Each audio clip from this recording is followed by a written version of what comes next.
ನಮಸ್ಕಾರ ಸ್ನೇಹಿತರೆ, ಎಲ್ಲರಿಗೂ ಸ್ಟಡಿ ರೇಸ್ ಕನ್ನಡ ಯೂಟ್ಯೂಬ್ ಚಾನಲ್ಗೆ ಸ್ವಾಗತ. ಸ್ನೇಹಿತರನ್ನ ಇವತ್ತಿನ ಒಂದು ವಿಡಿಯೋದಲ್ಲಿ ಡಿಸೆಂಬರ್ 10ರ ಒಂದು ಕರೆಂಟ್ ಅಫೇರ್ಸನ್ನು ಸ್ಟಾರ್ಟ್ ಮಾಡೋಣ. ಸ್ಟಾರ್ಟ್ ಮಾಡೋಕ್ಕಿಂತ ಮುಂಚಿತವಾಗಿ ಯಾರೆಲ್ಲ ನಮ್ಮ ಚಾನಲ್ಗೆ ಸಬ್ಸ್ಕ್ರೈಬ್ ಆಗಿಲ್ಲ, ಚಾನಲನ್ನು ಸಬ್ಸ್ಕ್ರೈಬ್ ಮಾಡಿರಿ, ಶೇರ್ ಮಾಡಿರಿ, ಲೈಕ್ ಮಾಡಿರಿ ಮತ್ತು ಬೆಲ್ ಐಕನ್ನ ಕ್ಲಿಕ್ ಮಾಡಿರಿ. ಬಿಕಾಸ್ ನಾವು ವಿಡಿಯೋ ಮಾಡಿದಾಗ ನಿಮಗೆ ಬೇಗನೆ ನೋಟಿಫಿಕೇಷನ್ ಬರುತ್ತೆ. ಎಸ್ ಸ್ಟಾರ್ಟ್ ಮಾಡೋಣ ಒಳ್ಳೆ ಜೋಶೊಂದಿಗೆ. ನೋಡಿರಿ, ಮೊದಲೇ ಪ್ರಶ್ನೆ ಏನಂತ ಕೇಳಿದ್ರಪ್ಪ ಅಂತಂದ್ರೆ, ವಿಶ್ವ ಮಾನವ ಹಕ್ಕು ದಿನವನ್ನು ಯಾವಾಗ ಆಚರಿಸಲಾಗ್ತದೆ ಅಂತ ಪ್ರಶ್ನೆ ಕೇಳಿದರೆ, ಸೊ ದ್ಯಾಟ್ ಇದಕ್ಕೆ ಸರಿಯಾಗಿರ್ತಕ್ಕಂಥ ಉತ್ತರ ಯಾವುದಂದರೆ ದ್ಯಾಟ್ ಈಸ್ ಎರಡನೇ ಆಪ್ಷನ್ನು ಡಿಸೆಂಬರ್ 10 ಇದಕ್ಕೆ ಸರಿಯಾಗಿರ್ತಕ್ಕಂಥ ಉತ್ತರವಾಗಿದೆ. ನೋಡಿರಿ, ಪ್ರತಿ ವರ್ಷ ಡಿಸೆಂಬರ್ 10ರಂದು ವಿಶ್ವ ಮಾನವ ಹಕ್ಕು ದಿನವನ್ನು ಏನು ಮಾಡ್ತೀವಿ, ನಾವು ಸೆಲೆಬ್ರೇಟ್ ಮಾಡ್ತೀವಿ. ಸೊ ಆದುದರಿಂದ ನ್ಯೂಸ್ ಪೇಪರಲ್ಲಿ ಕೂಡ ಆರ್ಟಿಕಲ್ ಕಾಣಿಸ್ಕೊಂಡಿತ್ತು. ಸೊ ಅದರ ಕುರಿತು ನಾವೇನು ಮಾಡೋಣ, ಸವಿಸ್ತಾರವಾಗಿ ನಾಟ್ ಇನ್ 360 ಡಿಗ್ರಿಯಲ್ಲಿ ಅಲ್ಲ, 720 ಡಿಗ್ರಿಯಲ್ಲಿ ಏನು ಮಾಡೋಣ, ಡಿಸ್ಕಷನ್ ಮಾಡೋಣ. ಬಿಕಾಸ್ ಇದರ ಮೇಲೆ ನಿಮ್ಮ ಮುಂದೆ ಬರ್ತಕ್ಕಂಥ ಎಕ್ಸಾಮ್ ಮೇಲೆ ಪ್ರಶ್ನೆ ಕೇಳುವ ಸಂಭವನೀಯತೆ ಜಾಸ್ತಿ ಇದೆ. ನೋಡ್ತಾ ನೋಡ್ರಲ್ಲಿ, ಡಿಸೆಂಬರ್ 10, 1948ರಿಂದ ವಿಶ್ವ ಮಾನವ ಹಕ್ಕು ದಿನವನ್ನು ವಿಶ್ವಸಂಸ್ಥೆ ಮೂಲಕ ಜಗತ್ತಿನೆಲ್ಲೆಡೆ ಏನು ಮಾಡ್ತೀವಿ, ನಾವು ಆಚರಣೆ ಮಾಡ್ತೀವಿ. ಫಸ್ಟ್ ಗೊತ್ತಿರಬೇಕು, ಎಲ್ಲಿಂದ 1948ರಿಂದ ಡಿಸೆಂಬರ್ 10 ನಾವು ಏನಂತ ಸೆಲೆಬ್ರೇಟ್ ಮಾಡ್ತಾ ಇದ್ದೀವಿ, ವಿಶ್ವ ಮಾನವ ಹಕ್ಕು ದಿನವನ್ನಾಗಿ ಸೆಲೆಬ್ರೇಟ್ ಮಾಡ್ತಾ ಇದ್ದೀವಿ.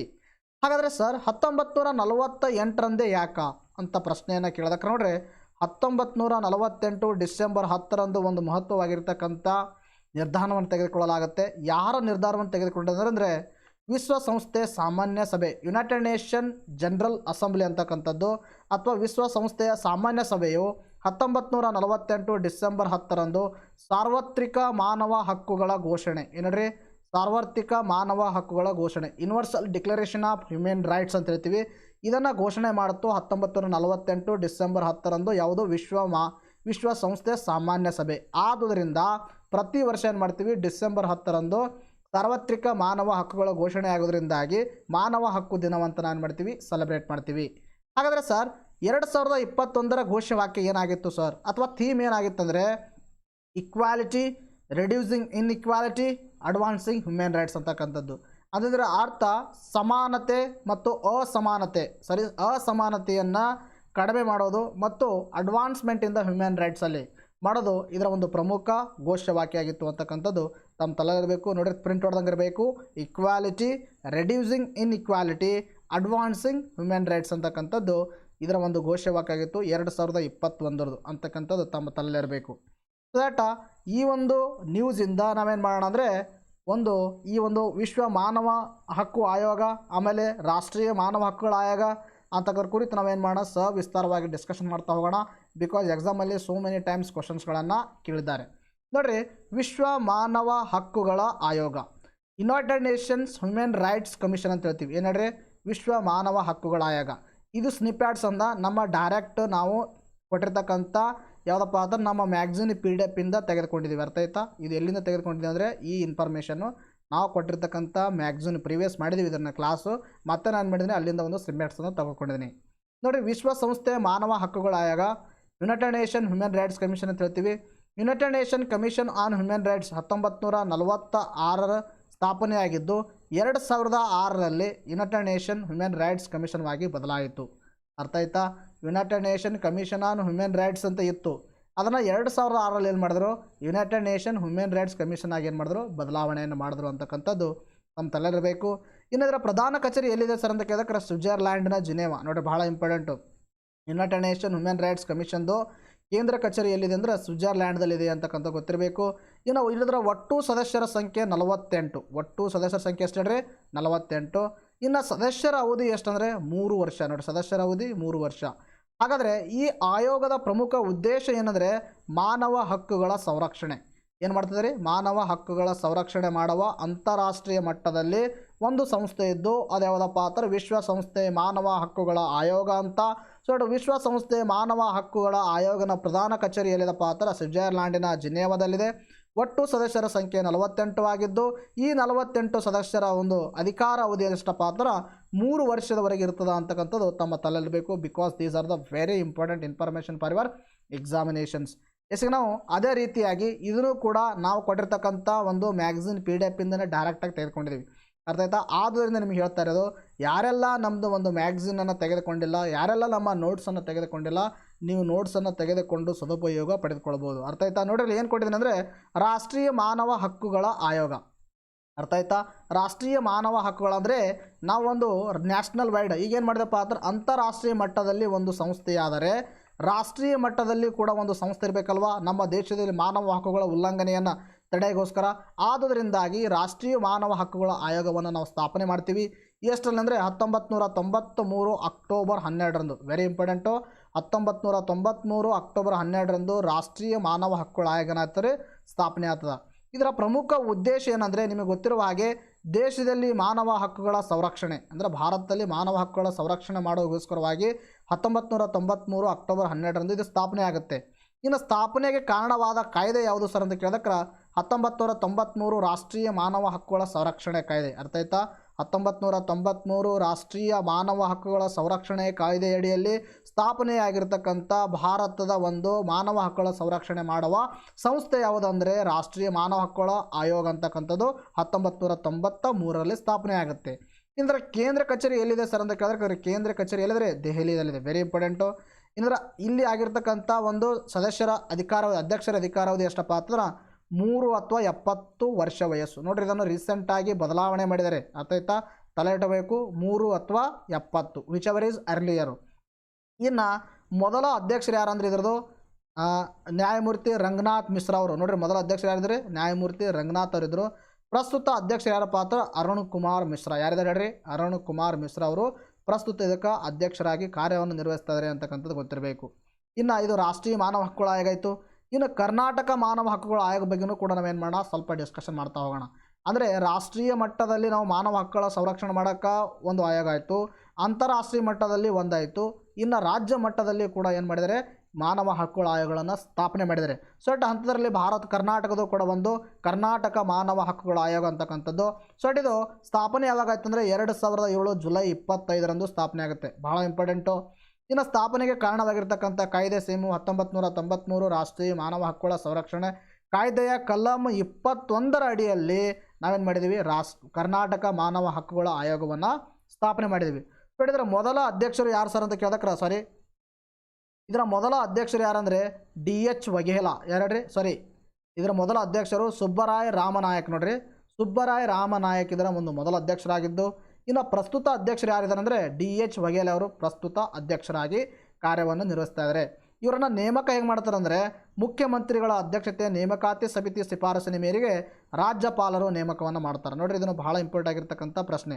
ಇಲ್ಲಿ ಮುಖ್ಯಮಂತ್ರಿಗಳ ಅಧ್ಯಕ್ಷತೆಯಲ್ಲಾದರೆ ಇಲ್ಲಿ ಪ್ರಧಾನಮಂತ್ರಿಯವರ ಅಧ್ಯಕ್ಷತೆಯಲ್ಲಿ ನೇಮಕಾತಿಯ ಸಮಿತಿಯ ಶಿಫಾರಸಿನ ಮೇರೆಗೆ ರಾಷ್ಟ್ರಪತಿಯವರು ಇವರನ್ನು ನೇಮಕ ಮಾಡಿದರೆ ಇಲ್ಲಿ ಮುಖ್ಯಮಂತ್ರಿಗಳ ಅಧ್ಯಕ್ಷತೆಯ ನೇಮಕಾತಿ ಸಮಿತಿ ಶಿಫಾರಸಿನ ಮೇರೆಗೆ ರಾಜ್ಯಪಾಲರ ನೇಮಕ ಮಾಡ್ತಾರೆ. ಯಾರಿಗಪ್ಪ ಅಂತಂದ್ರೆ ಇವರಿಗೆ ಕರ್ನಾಟಕ ಮಾನವ ಹಕ್ಕುಗಳ ಆಯೋಗದ ಅಧ್ಯಕ್ಷರಿಗೆ. ಇನ್ನು ಭಾರತ ಮಾನವ ಹಕ್ಕುಗಳ ಆಯೋಗದ ಅಧ್ಯಕ್ಷರಿಗೆ ಯಾರೇ?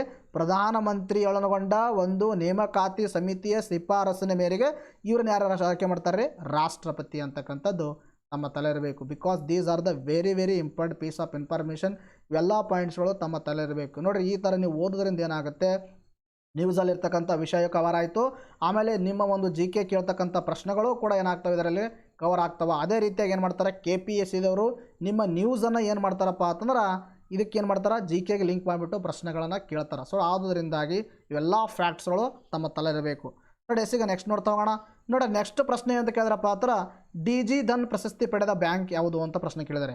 ನೋಡಿರಿ DG ಧನ್ ಪ್ರಶಸ್ತಿ ಪಡೆದ ಬ್ಯಾಂಕ್ ಯಾವುದಂದರೆ ದ್ಯಾಟ್ ಈಸ್ ಕರ್ನಾಟಕ ಬ್ಯಾಂಕ್. ಇತ್ತೀಚೆಗೆ DG ಧನ್ ಅಂತಕ್ಕಂಥ ಒಂದು ಪ್ರಶಸ್ತಿ, ಆ ಪ್ರಶಸ್ತಿಯನ್ನು ಪಡೆದಿರ್ತಕ್ಕಂಥ ಬ್ಯಾಂಕ್ ಯಾವುದಂದರೆ ಕರ್ನಾಟಕ ಬ್ಯಾಂಕ್ ಪಡೆದುಕೊಂಡಿದೆ ಅಂತಕ್ಕಂಥದ್ದು ತಮ್ಮ ತಲೆ ಇರಬೇಕು. ಸೊ ಇದರ ಕುರಿತು ಸಹ ವಿಸ್ತಾರವಾಗಿ ನೋಡ್ತಾ ಹೋಗೋಣ. ನೋಡಿ ನಾವು ದೇಶದ ಅಗ್ರಗಣ್ಯ ಬ್ಯಾಂಕ್ಗಳಲ್ಲಿ ಮುಂಚೂಣಿಯಲ್ಲಿರುವ ಕರ್ನಾಟಕ ಬ್ಯಾಂಕ್ ಭಾರತ ಸರ್ಕಾರದ ಎಲೆಕ್ಟ್ರಾನಿಕ್ಸ್ ಮತ್ತು ಮಾಹಿತಿ ತಂತ್ರಜ್ಞಾನ ಮಂತ್ರಾಲಯದಿಂದ ನೀಡಲಾದ DG ಧನ್ ಎಂಬ 2 ಪ್ರಶಸ್ತಿಗಳಿಗೆ ಭಾಜನವಾಗಿದೆ. ಅರ್ಥ ಆಯ್ತಾ? ಯಾವ ಪ್ರಶಸ್ತಿ? DG ಧನ್. ಯಾವ ಬ್ಯಾಂಕು? ಕರ್ನಾಟಕ ಬ್ಯಾಂಕು. ನೀಡುವರು ಯಾರು? ಭಾರತ ಸರ್ಕಾರದ ಎಲೆಕ್ಟ್ರಾನಿಕ್ಸ್ ಮತ್ತು ಮಾಹಿತಿ ತಂತ್ರಜ್ಞಾನ ಮಂತ್ರಾಲಯ. ಅರ್ಥ ಆಯ್ತಾ? ಇನ್ನು ಈ ಪ್ರಶಸ್ತಿಗಳನ್ನು ಹೊಸ ದೆಹಲಿಯಲ್ಲಿ ನಡೆದ ಡಿಜಿಟಲ್ ಪೇಮೆಂಟ್ ಉತ್ಸವ ಸಮಾರಂಭದಲ್ಲಿ ಕೇಂದ್ರ ಸರ್ಕಾರ ರೈಲ್ವೆ ಮತ್ತು ಎಲೆಕ್ಟ್ರಾನಿಕ್ಸ್ ಹಾಗೂ ಮಾಹಿತಿ ತಂತ್ರಜ್ಞಾನ ವಿಭಾಗದ ಸಚಿವರಾಗಿರ್ತಕ್ಕಂಥ ಅಶ್ವಿನಿ ವೈಷ್ಣವ್ ಅವರು ಏನು ಮಾಡಿದರೆ ಈ ಪ್ರಶಸ್ತಿಯನ್ನು ಪ್ರದಾನ ಮಾಡಿದರು ಅಂತಕ್ಕಂಥದ್ದು ತಮ್ಮ ತಲೆ ಇರಬೇಕು. ಅರ್ಥ ಆಯ್ತಾ? ಅಶ್ವಿನಿ ವೈಷ್ಣವ್. ಇನ್ನು ನೀಡಲು ಕಾರಣ, ಈ ಒಂದು ಪ್ರಶಸ್ತಿಯನ್ನು ನೀಡ್ತಾನೆ ಅದಕ್ಕೆ ಏನಾದರೂ ಸಾಧನೆ ಮಾಡಿರಬೇಕಲ್ವಾ. ನೋಡಿರಿ, ಡಿ ಜಿ ಧನ್ ಅಂದರೆ ಡಿಜಿಟಲ್ ಧನ್ ಅಂತ ಅರ್ಥ ಆಯ್ತಾ. ಹಾಗಾದರೆ ಡಿಜಿಟಲ್ ಒಂದು ಯುಗದಲ್ಲಿ ಈ ಒಂದು ಡಿಜಿಟಲ್ ಪೇಮೆಂಟ್ಸ್ಗೆ ಏನು ಕೊಡುಗೆ ಕೊಟ್ಟಿದೆ ಇದು ಅಂತಕ್ಕಂಥ ನೋಡ್ತಾ ಬಂದಕ್ರ 2019-20 ಹಾಗೂ 2020-21 ಸಾಲಿನಲ್ಲಿ ಬ್ಯಾಂಕ್ನ ಭೀಮ್ UPI ವಹಿವಾಟುಗಳ ಗುರಿ ಮೀರಿದ ಸಾಧನೆ ಗುರುತಿಸಿ ಖಾಸಗಿ ವಲಯದ ಬ್ಯಾಂಕ್ಗಳ ವಿಭಾಗದಲ್ಲಿ ಈ ಪ್ರಶಸ್ತಿಗಳನ್ನು ನೀಡಲಾಗಿದೆ. ನೋಡ್ರಿ, ಅತಿ ಹೆಚ್ಚಾಗಿ ಭೀಮ್ ಆ್ಯಪ್ UPIಗಳನ್ನು ಯೂಸ್ ಮಾಡಿಬಿಟ್ಟು ಏನು ಮಾಡಿದರೆ ಹಣವನ್ನು ಜಾಸ್ತಿ ಟ್ರಾನ್ಸಾಕ್ಷನ್ ಆಗಿದೆ, ಎಲ್ಲಿಂದ ಕರ್ನಾಟಕ ಬ್ಯಾಂಕಿಂದ. ಸೊ ಆದ್ದರಿಂದಾಗಿ ಈ ವಹಿವಾಟುಗಳು ಅತಿ ಹೆಚ್ಚಾಗಿ ಕೊಡುಗೆ ನೀಡಿರ್ತಕ್ಕಂಥ ಖಾಸಗಿ ವಲಯದ ಬ್ಯಾಂಕ್ ಯಾವುದಂದ್ರೆ ಕರ್ನಾಟಕ ಬ್ಯಾಂಕ್ ಆಗಿದೆ. ಸೊ ಕರ್ನಾಟಕ ಬ್ಯಾಂಕಿನ ಈ ಒಂದು ಸಾಧನೆಯನ್ನು ಗುರುತಿಸಿ ಈ ಪ್ರಶಸ್ತಿಯನ್ನು ಕೊಟ್ಟಿದ್ದಾರೆ. ಯಾವುದು? ಡಿ ಜಿ ಧನ್ ಅಂತಕ್ಕಂಥದ್ದು ನಮ್ಮ ತಲೆಯಲ್ಲಿ ಇರಬೇಕು. ಬಹಳ ಅಂದರೆ ಬಹಳ ಇಂಪಾರ್ಟೆಂಟು. ಮುಂದೆ ಬರ್ತಕ್ಕಂಥ ಎಕ್ಸಾಮಲ್ಲಿ ಪ್ರಶ್ನೆಗಳನ್ನು ಕೇಳಬಹುದು. ಸೊ ದಟ್ ಇಷ್ಟಕ್ಕೆ ಬಿಡೋಣ ಬೇಡ, ಇನ್ನು ಕರ್ನಾಟಕ ಬ್ಯಾಂಕ್ ಬಗ್ಗೆ ಕೂಡ ಏನು ಮಾಡೋಣ, ಡಿಸ್ಕಷನ್ ಮಾಡ್ತಾ ಹೋಗೋಣ. ನೋಡಿರಿ, ಕರ್ನಾಟಕ ಬ್ಯಾಂಕ್ ಅಂತಕ್ಕಂಥದ್ದು ಇದು ಸ್ಥಾಪನೆಯಾಗಿದ್ದು 1924ರಲ್ಲಿ ಹೆಸರಲ್ಲಿ 1924ರಲ್ಲಿ ಸ್ಥಾಪನೆ ಆಗುತ್ತೆ. ಇದರ ಕೇಂದ್ರ ಕಚೇರಿ ಎಲ್ಲಿದೆ ಅಂದರೆ ಮಂಗಳೂರದಲ್ಲಿದೆ. ನೋಡಿರಿ, ಭಾಳ ಇಂಪಾರ್ಟೆಂಟು, ಕರ್ನಾಟಕದಲ್ಲಿದೆ ಇದರ ಕೇಂದ್ರ ಕಚೇರಿ. ಇನ್ನು ಭಾರತದ 12ನೇ ಅತಿ ದೊಡ್ಡ ಖಾಸಗಿ ಬ್ಯಾಂಕ್ ಆಗಿದೆ. ನೋಡಿರಿ, ಭಾರತದ 12ನೇ ಅತಿ ದೊಡ್ಡ ಖಾಸಗಿ ಬ್ಯಾಂಕ್ ತಲೆ ಇಡಬೇಕು. ಕರ್ನಾಟಕ ಬ್ಯಾಂಕ್ ಅಂತಕ್ಕಂಥದ್ದು ಖಾಸಗಿ ಬ್ಯಾಂಕ್ ಆಗಿದ್ದು 1924ರಲ್ಲಿ ಸ್ಥಾಪನೆಯಾಗಿದೆ. ಕೇಂದ್ರ ಕಚೇರಿ ಮಂಗಳೂರಲ್ಲಿದೆ. ಇತ್ತೀಚೆಗೆ ಡಿ ಜಿ ಧನ್ ಪ್ರಶಸ್ತಿಯನ್ನು ಪಡೆದುಕೊಂಡಿದೆ. ಸೊ ಡಿ ಜಿ ಧನ್ ಪ್ರಶಸ್ತಿ ಯಾಕೆ ಪಡೆದುಕೊಂಡಿದಪ್ಪ ಅಂತಂದ್ರೆ ಡಿಜಿಟಲ್ ಟ್ರಾನ್ಸಾಕ್ಷನ್ಗಳಿಗೆ ಜಾಸ್ತಿ ಒಂದು ಕೊಡುಗೆಯನ್ನು ನೀಡಿದೆ. ಇಟ್ಟ ಫ್ಯಾಕ್ಟ್ಸ್ ತಮ್ಮ ತಲೆಯಲ್ಲೇ ಇರಬೇಕು. ಎಸಗ ನಾವು ನೆಕ್ಸ್ಟ್ ನೋಡ್ತಾ ಹೋಗೋಣ. ನೋಡಿ, ನೆಕ್ಸ್ಟ್ ಪ್ರಶ್ನೆ ಏನಂತ ಕೇಳಿದ್ರಪ್ಪ ಅಂತಂದ್ರೆ ವಾಣಿ ವಿಲಾಸ್ ಅಣೆಕಟ್ಟು ಯಾವ ನದಿಯ ಮೇಲೆ ನಿರ್ಮಾಣ ಮಾಡಲಾಗಿದೆ ಅಂತ ಪ್ರಶ್ನೆ ಕೇಳಿದ್ದಾರೆ. ಸೊ ಅಟ್ ನ್ಯೂಸ್ ಪೇಪರಲ್ಲಿ ಆರ್ಟಿಕಲ್ ಕಾಣಿಸ್ತಿದ್ದಾನ, ವಾಣಿ ವಿಲಾಸ ದಾಖಲೆ ನೀರು ಅಂತಕ್ಕಂಥದ್ದು. ಸೊ ಅಟ್ ಈ ಥರ ಒಂದು ನ್ಯೂಸ್ ಪೇಪರಲ್ಲಿ ಕಾಣಿಸ್ಕೊಂಡಿರ್ತಕ್ಕಂಥ ವಿಷಯಗಳು ಭಾಳ ಇಂಪಾರ್ಟೆಂಟು. ಸೊ ಇದಕ್ಕೆ ಫಸ್ಟ್ ನಾವೇನು ಮಾಡೋಣ, ಇದಕ್ಕೆ ಆನ್ಸರ್ ನೋಡೋಣ. ವಾಣಿ ವಿಲಾಸ್ ಅಣೆಕಟ್ಟನ್ನು ಯಾವ ನದಿಯ ಮೇಲೆ ಕಟ್ಟಲಾಗಿದೆ ಅಂದ್ರೆ ಅದು ವೇದಾವತಿ ನದಿ. ಬಹಳ ಇಂಪಾರ್ಟೆಂಟ್ ಆಗಿರ್ತಕ್ಕಂಥ ಪ್ರಶ್ನೆ, ಸುಮಾರು ಬಾರಿ ಎಕ್ಸಾಮಲ್ಲಿ ಪ್ರಶ್ನೆಗಳನ್ನು ಕೇಳಿದ್ದಾರೆ. ವೇದಾವತಿ ನದಿಯ ಮೇಲೆ ಕರ್ನಾಟಕದ ಅತ್ಯಂತ ಹಳೆಯ ಅಣೆಕಟ್ಟು ಸ್ಥಾಪನೆ ಮಾಡಿದ್ದಾರೆ ಅಥವಾ ಕಟ್ಟಿದ್ದಾರೆ ಅಂದರೆ ಯಾವುದಪ್ಪ ಅಂದ್ರೆ ವಾಣಿ ವಿಲಾಸ್ ಅಣೆಕಟ್ಟು. ಬಟ್ ಇದು ನ್ಯೂಸ್ ಪೇಪರಲ್ಲಿ ಯಾಕೆ ಕಾಣಿಸ್ಕೊಂಡಿದೆ ಅಂದರೆ ವಾಣಿ ವಿಲಾಸ ದಾಖಲೆಯ ನೀರು ಅಂತಕ್ಕಂಥ ನ್ಯೂಸ್ ಪೇಪರಲ್ಲಿ ಆರ್ಟಿಕಲ್ ಕಾಣಿಸ್ಕೊಂಡಿತ್ತು.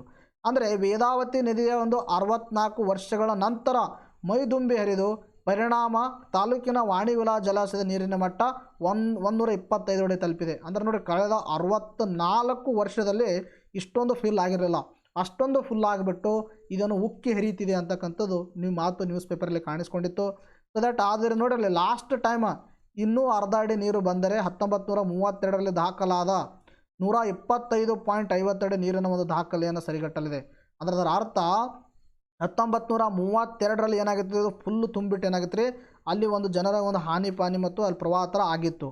ಇವಾಗಲೂ ಕೂಡ ಎಷ್ಟಾಗಿದೆ, ಇಲ್ಲಿ 125 ಅಡಿ ನೀರು ಏನಾಗಿದೆ, ಉಕ್ಕಿ ಹರಿತಾ ಇದೆ. ಅಂದರೆ ಅಷ್ಟೊಂದು ತುಂಬಿದೆ ಅಂತಕ್ಕಂಥ ಇನ್ಫಾರ್ಮೇಷನ್ ಕೊಟ್ಟಿದ್ದಾರೆ. 64 ವರ್ಷಗಳ ನಂತರ ಈ ಥರ ಆಗಿದೆ ಅಂತ.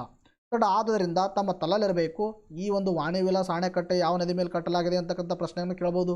ಇನ್ನು ಈ ನದಿ ಬಗ್ಗೆನೂ ಕೇಳ್ಬೋದು. ಸೊ ದಟ್ ಆದ್ದರಿಂದಾಗಿ ಇದು ಒಂದು ಒಳ್ಳೆಯ ಅಪಾರ್ಚುನಿಟಿ ಕೊಡುತ್ತೆ. ಇದರಿಂದ ವಾಣಿ ವಿಲಾಸ ಅಣೆಕಟ್ಟು ಬಗ್ಗೆ ಮತ್ತು ವೇದಾವತಿ ನದಿ ಬಗ್ಗೆ ಬಟ್ ಅದರ ಕುರಿತು ನಾವು ಏನು ಮಾಡೋಣ, ಡಿಸ್ಕಷನ್ ಮಾಡ್ತಾ ಹೋಗೋಣ. ನೋಡಿರಿ, ವಾಣಿ ವಿಲಾಸ್ ಸಾಗರ ಅಣೆಕಟ್ಟು ಏನು ನೋಡಿರಿ, ವಾಣಿ ವಿಲಾಸ್ ಸಾಗರ ಅಣೆಕಟ್ಟು ಇದು ಮಾರಿ ಕಣಿವೆ ಎಂಬಲ್ಲಿ ವೇದಾವತಿ ನದಿಗೆ ಅಡ್ಡಲಾಗಿ ಕಟ್ಟಲಾಗಿದೆ. Very important information. ವೇದಾವತಿ ನದಿಯ ಮೇಲೆ ಕಟ್ಟಿರ್ತಕ್ಕಂಥ ಒಂದು ಬೃಹತ್ತಾಗಿರ್ತಕ್ಕಂಥ ಅಣೆಕಟ್ಟು ಯಾವುದಂದರೆ ವಾಣಿ ವಿಲಾಸ್ ಸಾಗರ ಅಣೆಕಟ್ಟು. ದಟ್ ಅದು ಎಲ್ಲಿ ಕಟ್ಟಿದ್ದಾರೆ ಅಂದರೆ ಮಾರಿ ಕಣಿವೆ ಎಂಬಲ್ಲಿ. ಎಲ್ಲಿ ಹೇಳ್ರಿ, ಮಾರಿ ಕಣಿವೆ ಎಂಬಲ್ಲಿ. ಆದುದರಿಂದಾಗಿ ಈ ಅಣೆಕಟ್ಟನ್ನು ಇನ್ನೊಂದು ಹೆಸರಿಂದನೂ ಕೂಡ ಕರೀತಾರೆ. ಅದು ಯಾವುದಪ್ಪ ಅಂತಂದ್ರೆ ಮಾರಿ ಕಣಿವೆ ಜಲಾಶಯ. ಅರ್ಥ ಆಯ್ತಾ? ಮಾರಿ ಕಣಿವೆ ಜಲಾಶಯ ಅಂದರೂ ಒಂದೇ, ವಾಣಿ ವಿಲಾಸ್ ಸಾಗರ ಅಣೆಕಟ್ಟು ಅಂದರೂ ಒಂದೇ. It is a very important. ಇನ್ನು ಇದು ಕರ್ನಾಟಕದ ಅತ್ಯಂತ ಹಳೆಯ ಅಣೆಕಟ್ಟಾಗಿದೆ. ನೋಡಿರಿ, ಭಾಳ ಇಂಪಾರ್ಟೆಂಟ್ ಆಗಿರ್ತಕ್ಕಂಥ ಇನ್ಫಾರ್ಮೇಷನ್ನು. ಸುಮಾರು ಬಾರಿ ಪ್ರಶ್ನೆಯನ್ನು ಕೇಳಿದ್ದಾರೆ. ಇನ್ನು 1897ರಲ್ಲಿ ಶೇಷಾದ್ರಿ ಅಯ್ಯರ್ ಅವರು ನಾಲ್ವಡಿ ಕೃಷ್ಣರಾಜ ಒಡೆಯರ್ ನಿರ್ಮಿಸಲು ಪ್ರೇರೇಪಣೆ ಮಾಡ್ತಾರೆ. ನಾಲ್ವಡಿ ಕೃಷ್ಣರಾಜ ಒಡೆಯರ್ ಇದನ್ನು ಏನು ಮಾಡಿದರೆ, ಇದನ್ನು ಕಟ್ಟಿದ್ದಾರೆ. ಇವರಿಗೆ ಪ್ರೇರೇಪಣೆ ಆದವ್ರು ಯಾರಪ್ಪ ಅಂದ್ರೆ ಶೇಷಾದ್ರಿ ಅಯ್ಯರ್ ಅವರು 1897ರಲ್ಲಿ ಏನು ಮಾಡ್ತಾರೆ, ಪ್ರಸ್ತಾಪವನ್ನು ಮಾಡ್ತಾರೆ. ಮುಂದೆ ವಿಶ್ವೇಶ್ವರವರ ಒಂದು ಪ್ಲ್ಯಾನ್ ಮೇರೆಗೆ ಪ್ಲ್ಯಾನ್ ಒಂದು ತೆಗೆದುಕೊಂಡು ಏನು ಮಾಡ್ತಾರೆ, ಈ ವಾಣಿ ವಿಲಾಸ್ ಸಾಗರ ಅಣೆಕಟ್ಟನ್ನು ಏನು ಮಾಡ್ತಾರೆ, ಸ್ಥಾಪನೆ ಮಾಡ್ತಾರೆ ಅಂತಕ್ಕಂಥ ಗೊತ್ತಿರಬೇಕು. ನಾಲ್ವಡಿ ಕೃಷ್ಣರಾಜ ಒಡೆಯವರ ಕಾಲದಲ್ಲಿ ಇದೇನಾಗ್ತಾ ಸ್ಥಾಪನೆ ಆಗುತ್ತೆ. ಇನ್ನು 1933ರಲ್ಲಿ ಜಲಾಶಯ ಉದ್ಘಾಟನಿಸಲಾಯಿತು. ಈ ಜಲಾಶಯ ಉದ್ಘಾಟನೆ ಮಾಡಿದರೆ 1933ರಲ್ಲಿ ಈ ಜಲಾಶಯನ ಉದ್ಘಾಟನೆ ಮಾಡಲಾಗಿತ್ತು. ಪ್ರಮುಖ ಉದ್ದೇಶ ಚಿತ್ರದುರ್ಗದ ಒಂದು ಪ್ರಮುಖ ಭಾಗಗಳಿಗೆ ಏನಪ್ಪ ಅಂತಂದ್ರೆ ಕುಡಿಯುವ ನೀರಿನ ಒಂದು ಸಪ್ಲೈ ಮಾಡೋದು ಮತ್ತು ಇರಿಗೇಷನ್ ಪರ್ಪಸ್ವಾಗಿ ಈ ವಾಣಿ ವಿಲಾಸ್ ಸಾಗರ ಅಣೆಕಟ್ಟನ್ನು ಸ್ಥಾಪನೆ ಮಾಡಿದರೆ ಅಂತಕ್ಕಂಥದ್ದು ತಮ್ಮ ತಲೆ ಇರಬೇಕು. ಸೊ ದಟ್ ನಮ್ಮ ಡಿಸ್ಕಷನ್ ಪಾಯಿಂಟು ಇನ್ನೊಂದು ಉಳಿದಿದೆ ಯಾವುದಪ್ಪ ಅಂದ್ರೆ ವೇದಾವತಿ ನದಿ. ಯಾವ್ದು ಹೇಳ್ರಿ, ವೇದಾವತಿ ನದಿ. ಅದ್ರ ಕುರಿತು ಕೂಡ ನಾವೇನು ಮಾಡೋಣ, ಡಿಸ್ಕಷನ್ ಮಾಡ್ತಾ ಹೋಗೋಣ. ಸೊ ನೋಡಿರಿ ವೇದಾವತಿ ನದಿ ಅಂತಕ್ಕಂಥದ್ದು ತುಂಗಭದ್ರಾ ನದಿಯ ಉಪನದಿ. ಹಾಗಾದರೆ ಸರ್ ವೇದಾವತಿ ನದಿಯು ತುಂಗಭದ್ರಾ ನದಿಯ ಉಪನದಿ ಆದರೆ ತುಂಗಭದ್ರಾ ನದಿಯು ಯಾವ ನದಿಯ ಉಪನದಿಯಾಗಿದೆ? ತುಂಗಭದ್ರಾ ನದಿಯು ಕೃಷ್ಣಾ ನದಿಯ ಉಪನದಿಯಾಗಿದೆ. ನೋಡಿ, ಕೃಷ್ಣಾ ನದಿಯ ಅತ್ಯಂತ ದೊಡ್ಡ ಒಂದು ಉಪನದಿ ಯಾವುದಂದರೆ ತುಂಗಭದ್ರಾ ನದಿ ಅಂತ ಹೇಳ್ತೀವಿ. ಈ ತುಂಗಭದ್ರಾ ನದಿ ಏನು ಮಾಡುತ್ತೆ? ಕರ್ನಾಟಕವನ್ನು 2 ಭಾಗವನ್ನು ಮಾಡುತ್ತೆ. ಕರ್ನಾಟಕ 2 ಭಾಗ ಅಂದರೆ ಉತ್ತರ ಕರ್ನಾಟಕ ಮತ್ತು ದಕ್ಷಿಣ ಕರ್ನಾಟಕ, ಉತ್ತರದ ಮೈದಾನ ಮತ್ತು ದಕ್ಷಿಣದ ಮೈದಾನ ಅಂತ 2 ಡಿವೈಡ್ ಮಾಡುವ ನದಿ ಯಾವುದಪ್ಪ ಅಂದ್ರೆ ತುಂಗಭದ್ರಾ ನದಿ. ಈ ತುಂಗಭದ್ರಾ ನದಿಯು ಕೃಷ್ಣಾ ನದಿಯ ಅತಿ ದೊಡ್ಡ ನದಿಯಾಗಿದ್ದು ತುಂಗಭದ್ರಾ ನದಿಯ ಒಂದು ಉಪನದಿ ಯಾವುದಪ್ಪ ಅಂದ್ರೆ ವೇದಾವತಿ ಅಂತಕ್ಕಂಥದ್ದು ತಮ್ಮ ತಲೆಯಿರಬೇಕು. ಇನ್ನು ಚಿಕ್ಕಮಗಳೂರು ಜಿಲ್ಲೆಯ ಬಾಬಾ ಬುಡನಗಿರಿಗಳ ಪೂರ್ವ ಭಾಗದಲ್ಲಿ ಹುಟ್ಟಿದ ವೇದಾ ಮತ್ತು ಆವತಿ ನದಿಗಳು ಸೇರಿ ಈ ವೇದಾವತಿ ನದಿ ಏನಾಗುತ್ತೆ? ಉದ್ಭವ ಆಗುತ್ತೆ ಅಂತಕ್ಕಂಥ ಗೊತ್ತಿರಬೇಕು. ಉದ್ಭವ ಆಗುವ ಜಿಲ್ಲೆ ಅಥವಾ ಹುಟ್ಟುವ ಜಿಲ್ಲೆ ಎಲ್ಲ ಪಾತ್ರ ಚಿಕ್ಕಮಗಳೂರು. ಚಿಕ್ಕಮಗಳೂರಲ್ಲಿ ಏನಪ್ಪ ಅಂದ್ರೆ ವೇದಾ ಮತ್ತು ಅವತಿ 2 ನದಿಗಳಿದ್ದಾವೆ. ಈ ಸಣ್ಣ 2 ಸ್ಟ್ರೀಮ್ಸ್ಗಳು ಸೇರಿಬಿಟ್ಟು ಒಂದು ನದಿ ಉದ್ಭವ ಆಗುತ್ತೆ, ಅದು ವೇದಾವತಿ ನದಿ. ಈ ವೇದಾವತಿ ನದಿ ಇನ್ನೊಂದು ನದಿಯನ್ನು ಜಾಯ್ನ್ ಆಗುತ್ತೆ, ಅದು ಯಾವುದಪ್ಪ ಅಂದ್ರೆ ತುಂಗಭದ್ರಾ ನದಿ. ಸೊ ತುಂಗಭದ್ರಿ ಇನ್ನೊಂದು ನದಿಯನ್ನು ಜಾಯ್ನ್ ಆಗುತ್ತೆ, ಅದು ಯಾವುದಪ್ಪ ಅಂದ್ರೆ ಕೃಷ್ಣಾ ನದಿ. ಅಲ್ಲಿಗೆ ಕೃಷ್ಣಾ ನದಿ ಉಪನದಿ ಯಾವುದು? ತುಂಗಭದ್ರಾ. ತುಂಗಭದ್ರಾ ಉಪನದಿ ಯಾವುದು? ವೇದಾವತಿ. ವೇದಾವತಿಯ ಸಣ್ಣ ಪುಟ್ಟ ನದಿಗಳು ಸೇರಿಬಿಟ್ಟು 2 ನದಿಗಳು ಅಂದರೆ ಆವತಿ ಮತ್ತು ವೇದ ಅಂತಕ್ಕಂಥದ್ದು ಗೊತ್ತಿರಬೇಕು. ಆಯ್ತಾ? These are the very very important information. ಎಷ್ಟು ನಾವೇನು ಮಾಡೋಣ? ನೆಕ್ಸ್ಟ್ ನೋಡ್ತಾ ಹೋಗೋಣ. ನೋಡಿ, ನೆಕ್ಸ್ಟ್ ಏನಂತ ಪ್ರಶ್ನೆಪ್ಪ ಅಂತಂದ್ರೆ ಜಾಗತಿಕ ಪಿಂಚಣಿ ಸೂಚ್ಯಂಕ 2021 ಪ್ರಕಾರ ಭಾರತದ ಸ್ಥಾನ ಎಷ್ಟು ಅಂತ ಪ್ರಶ್ನೆ ಕೇಳಿದ್ದಾರೆ. ನೋಡಿ, ಇದು ಒಂದು ಏನಪ್ಪ ಅಂದ್ರೆ ದೇಶದಲ್ಲಿ ಜಾಸ್ತಿ ಸುದ್ದಿ ಮಾಡ್ತಾ ಇದೆ.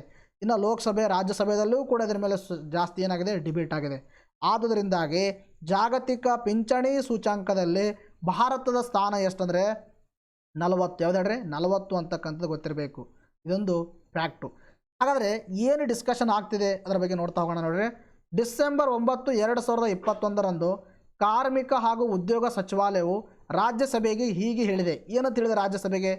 ಭಾರತ ಪಿಂಚಣಿ ವ್ಯವಸ್ಥೆಯನ್ನು ಪಟ್ಟಿಯ ಕೆಳಭಾಗದಲ್ಲಿ ಇರಿಸುವ ಜಾಗತಿಕ ಪಿಂಚಣಿ ಸೂಚ್ಯಂಕವನ್ನು ವಿಶ್ವಾಸಾರ್ಹ ಹೋಲಿಸಬಹುದಾದ ಅಂತಾರಾಷ್ಟ್ರೀಯ ಡೇಟಾದ ಆಧಾರದ ಮೇಲೆ ಸಿದ್ಧಪಡಿಸಲಾಗಿಲ್ಲ. ಅಂದರೆ ಇದು ಒಂದು ವರದಿ. ಈ ವರದಿಯನ್ನು ಬಿಡುಗಡೆ ಮಾಡುವ ಸಂಸ್ಥೆ ಯಾವುದಂದ್ರೆ ಮರ್ಸರ್ ಸಂಸ್ಥೆ ಅಂತಕ್ಕಂಥದ್ದು. ಮರ್ಸರ್ ಸಂಸ್ಥೆ ಅಂತಕ್ಕಂಥದ್ದು ಇದರಲ್ಲಿ ಮರ್ಸರ್ ಸಂಸ್ಥೆ ಅಂತಕ್ಕಂಥದ್ದು ಜಾಗತಿಕ ಪಿಂಚಣಿ ಸೂಚ್ಯಂಕವನ್ನು ಬಿಡುಗಡೆ ಮಾಡುತ್ತೆ. ಈ ಸಂಸ್ಥೆ ಏನು ವರದಿ ಬಿಡುಗಡೆ ಮಾಡೋದಲ್ಲ, ಅದು ಒಂದು ಸೈಂಟಿಫಿಕ್ ಬೇಸಸ್ ಮೇಲೆ ಮಾಡಿಲ್ಲ, ಕರೆಕ್ಟಾಗಿ ಡೇಟಾ ಇಟ್ಕೊಂಡು ಮಾಡಿಲ್ಲ ಅಂತ ಈ ಒಂದು ಸಚಿವಾಲಯದ ಸ್ಟೇಟ್ಮೆಂಟ್ ಆಗಿದೆ. But that is not necessary to us. What is a necessary to us? ಜಾಗತಿಕ ಪಿಂಚಣಿ ಸೂಚ್ಯಂಕ.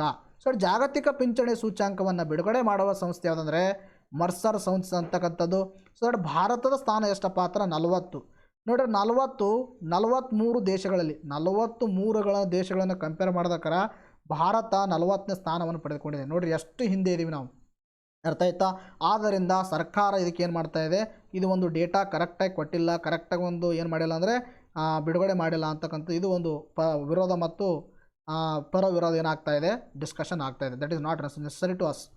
ಇನ್ನು ಪರಿಗಣಿಸಿದ ಮಾನದಂಡಗಳು ಯಾವುದಪ್ಪ ಅಂದ್ರೆ ಸುಸ್ಥಿರತೆ, ಸಮರ್ಪಕತೆ, ಸಮಗ್ರತೆ ಈ ಮುಂತಾದ ಒಂದು ಮಾನದಂಡಗಳನ್ನು ತಲೆ ಇಟ್ಕೊಂಡು ಈ ಒಂದು ಸೂಚ್ಯಾಂಕವನ್ನು ಬಿಡುಗಡೆ ಮಾಡಿದ ಯಾವುದಪ್ಪ ಅಂದ್ರೆ ಮರ್ಸರ್ ಅಂತಕ್ಕಂಥ ಸಂಸ್ಥೆ 2021 ಸೂಚ್ಯಾಂಕ. ಅದರ ಪ್ರಕಾರ ಭಾರತ ಸ್ಥಾನ 40 ಅಂತ ಗೊತ್ತಿದ್ರೆ ಸಾಕು, ಮುಂದೆ ಬರ್ತಕ್ಕಂಥ ಎಕ್ಸಾಮಲ್ಲಿ we are ready to answer the any questions. ಅರ್ಥ ಆಯ್ತಾ? ಎಷ್ಟಿಗೆ ನೆಕ್ಸ್ಟ್ ನೋಡ್ತಾ ಹೋಗೋಣ. ನೋಡಿರಿ, ನೆಕ್ಸ್ಟು ಪಿಂಚಣಿ ನಿಧಿ ನಿಯಂತ್ರಣ ಮತ್ತು ಅಭಿವೃದ್ಧಿ ಪ್ರಾಧಿಕಾರ. ಅರ್ಥ ಆಯ್ತಾ? ಇದು ಹಣಕಾಸು ಸಚಿವಾಲಯದ ಮೂಲ ಮುಖ್ಯಸ್ಥರ ಅಡಿಯಲ್ಲಿ ಕಾರ್ಯನಿರ್ವಹಿಸ್ತದೆ. ನೋಡಿರಿ, ಹಣಕಾಸು ಸಚಿವಾಲಯದ ಮೂಲ ಮುಖ್ಯಸ್ಥರು ಏನಿರ್ತಾರಲ್ಲ ಅದರ ಅಡಿಯಲ್ಲಿ ಏನು ಮಾಡುತ್ತೆ? ಇದು ಕಾರ್ಯವನ್ನು ನಿರ್ವಹಿಸುತ್ತೆ. ಇದು ಭಾರತದಲ್ಲಿ ಪಿಂಚಣಿ ಮೇಲ್ವಿಚಾರಣೆ ಮಾಡುತ್ತದೆ ಮತ್ತು ನಿಯಂತ್ರಿಸುತ್ತದೆ. ಅರ್ಥ ಆಯ್ತು? ಇದನ್ನು ಕೂಡ ತಲೆ ಇಡಬೇಕು. ಪಿಂಚಣಿ ನಿಧಿ ನಿಯಂತ್ರಣ ಮತ್ತು ಅಭಿವೃದ್ಧಿ ಪ್ರಾಧಿಕಾರವು ಯಾವ ಸಚಿವಾಲಯದ ಅಡಿ ಬರುತ್ತೆ? ಇದು ಹಣಕಾಸು ಸಚಿವಾಲಯದ ಅಡಿಯಲ್ಲಿ ಬರುತ್ತೆ. ಅರ್ಥ ಆಯ್ತಾ? ಇನ್ನು ಇದು ಭಾರತ ಪಿಂಚಣಿಯನ್ನು ಮೇಲ್ವಿಚಾರಣೆ ಮಾಡ್ತದೆ. ಅಂದರೆ ಪಿಂಚಣಿಯನ್ನು ಮೇಲ್ವಿಚಾರಣೆ ಮಾಡುವ ಅತ್ಯಂತ ಉನ್ನತವಾಗಿರ್ತಕ್ಕಂಥ ಒಂದು ಸಂಸ್ಥೆ ಯಾವುದಪ್ಪ ಅಂದ್ರೆ ಪಿಂಚಣಿ ನಿಧಿ ನಿಯಂತ್ರಣ ಮತ್ತು ಅಭಿವೃದ್ಧಿ ಪ್ರಾಧಿಕಾರ ಅಂತಕ್ಕಂಥದ್ದು. ಇದರ ಒಟ್ಟು ಸದಸ್ಯರ ಸಂಖ್ಯೆ ನೋಡಿರಿ 1+6. 1+6 ಅಂದರೆ ಒಬ್ಬರು ಅಧ್ಯಕ್ಷರು, 6 ಜನ ಏನಿರ್ತಾರೆ? ಸದಸ್ಯರು ಇರ್ತಾರೆ. ಇನ್ನು ಕೇಂದ್ರ ಸರ್ಕಾರದಿಂದ ಇವ್ರು ಏನು ಮಾಡ್ತಾರೆ? ನೇಮಕ ಮಾಡಲಾಗುತ್ತೆ ಅಂತಕ್ಕಂಥದ್ದು ಕೂಡ ಸಣ್ಣ ಪುಟ್ಟ ಇನ್ಫಾರ್ಮೇಷನ್ಗಳು ತಮ್ಮ ತಲೆ ಇರಬೇಕು. ಸೊ ದ್ಯಾಟ್ ಸುಮಾರು ಜನ ಕಮೆಂಟ್ಸಲ್ಲಿ ಕೇಳ್ತಾ ಇದ್ದಾರೆ, ಸರ್ ನಿಮ್ಮ ಹತ್ರ ಜನವರಿಯಿಂದ ನೋಟ್ಸ್ ಸಿಗುತ್ತೇನು ಸರ್? ಜನವರಿಯಿಂದ ನಿಮ್ಮ ಮ್ಯಾಗ್ಝಿನ್ ಸಿಗುತ್ತೇನು ಸರ್ ಅಂತ ಕೇಳ್ತಾ ಇದ್ದಾರೆ. ಸರ್ ನಮ್ಮ ಹತ್ರ ಜನವರಿಯಿಂದ ಇಲ್ಲ ಸರ್. ನಾವು ಆ್ಯಕ್ಚುಲಿ ಸ್ಟಾರ್ಟ್ ಮಾಡಿದ್ದೆ ನಮ್ಮ ಕರೆಂಟ್ ಅಫೇರ್ಸ್ ಮಾಡೋಕ್ಕೆ ಎಲ್ಲಿಂದ ಪಾತ್ರ ಜುಲೈಯಿಂದ ಮಾಡ್ತಾಯಿದ್ದೀವಿ. ಎಲ್ಲಿಂದ ಹೇಳ್ರಿ? ಜುಲೈಯಿಂದ. ಸೊ ಜುಲೈಯಿಂದ ನಿಮಗೆ ಎಲ್ಲಿ ತನಕ ಸಿಗುತ್ತೆ? ನವಂಬರ್ವರೆಗೆ ನಮ್ಮ ಹತ್ರ ಏನು ಸಿಗುತ್ತೆ? ನಮ್ಮ ಒಂದು PDF ನೋಟ್ಸ್ ಅಥವಾ PDF ಮ್ಯಾಗ್ಝಿನ್ ಸಿಗುತ್ತೆ. ಸೊ ಇದಕ್ಕೆ ನೀವು ಪಡ್ಕೋಬೇಕಂದ್ರೆ ಏನಪ್ಪ ಅಂದ್ರೆ ಒಂದು ಪೇ ಮಾಡಬೇಕಾಗುತ್ತೆ. 15 ದಿವಸಕ್ಕೆ ನಿಮಗೆ 20 ರೂಪಾಯಿ ಚಾರ್ಜ್ ಆಗುತ್ತೆ ಸರ್. ಅದು ಫಾರ್ 15 days 20 rupees. ಫುಲ್ ನಿಮಗೆ 5 ತಿಂಗಳದ ಬೇಕಾಗಿತ್ತಂದರೆ 5 ತಿಂಗಳಿಗೆ ನಿಮಗೆ ಎಷ್ಟಾಗುತ್ತೆ ಅಂದರೆ 200 ರೂಪಾಯಿಯನ್ನು ಕೊಡಬೇಕಾಗತ್ತೆ, ಪೇ ಮಾಡಬೇಕಾಗತ್ತೆ. ನೀವು ಈ 200 ರೂಪಾಯಿಯನ್ನು ಈ ಕೆಳಗಡೆ ಕೊಟ್ಟಿರ್ತಕ್ಕಂಥ ನಂಬರ್ಗೆ ಪೇ ಮಾಡಿಬಿಟ್ಟು ಸ್ಕ್ರೀನ್ಶಾಟ್ ಕಳಿಸಿದ್ರೆ ಸಾಕು. ನಮ್ಮ ನೋಟ್ಸಿನ PDF ಎಲ್ಲ ಸಿಗುತ್ತೆ, ಜೊತೆಗೆ ಪ್ರಾಕ್ಟೀಸ್ ಕ್ವಶನು ಇರುತ್ತೆ. ಇಷ್ಟು ನಿಮಗೆ ಫಸ್ಟ್ ಕ್ಲಿಯರಿಟಿ ಇರಬೇಕು. ಸುಮಾರು ಜನ ಕೇಳ್ತಾ ಇದ್ದಾರೆ, ಬಿಕಾಸ್ ಹೊಸಬರು ಅವ್ರಿಗೆ ಗೊತ್ತಿಲ್ಲ. ಎಸ್ಸಿಗೆ ನಾವು ಏನು ಮಾಡೋಣ, ನೆಕ್ಸ್ಟ್ ನೋಡ್ತಾ ಹೋಗೋಣ. ನೋಡಿ ನೆಕ್ಸ್ಟ್ ಪ್ರಶ್ನೆ ಏನಂತ ಕೇಳಿದ್ರಪ್ಪ ಅಂತಂದ್ರೆ ಸ್ವಲ್ಪ ನಗುವಂಥ ಪ್ರಶ್ನೆ. ಏನಂತ ಕೇಳಿದಾರೆ ನೋಡ್ರಿ, ಇತ್ತೀಚೆಗೆ ಉತ್ತರ ಕರ್ನಾಟಕದ ಯಾವ ಪ್ರಸಿದ್ಧ ಸಿಹಿ ತಿನಿಸಿಗೆ ಕೇಂದ್ರ ವೈಜ್ಞಾನಿಕ ಹಾಗೂ ಕೈಗಾರಿಕಾ ಸಮಿತಿ ಮಾನ್ಯತೆ ನೀಡಿದೆ ಅಂತ. ಉತ್ತರ ಕರ್ನಾಟಕದ ಯಾವುದೋ ಒಂದು ಸಿಹಿ ತಿನಿಸು ಅದಕ್ಕೆ ಕೇಂದ್ರ ವೈಜ್ಞಾನಿಕ ಮತ್ತು ಕೈಗಾರಿಕಾ ಸಮಿತಿ ಏನಂತ ಮಾಡಿದ, ಮಾನ್ಯತೆಯನ್ನು ನೀಡಿದತ್ತ. ಬಟ್ ಅದಕ್ಕೆ ಸರಿಯಾಗಿರ್ತಕ್ಕಂಥ ಉತ್ತರ ಯಾವುದಪ್ಪ ಅಂತಂದ್ರೆ ದ್ಯಾಟ್ ಈಸ್ ಎರಡನೇ ಆಪ್ಷನ್ನು, ಗೋಧಿಯ ಹುಗ್ಗಿ.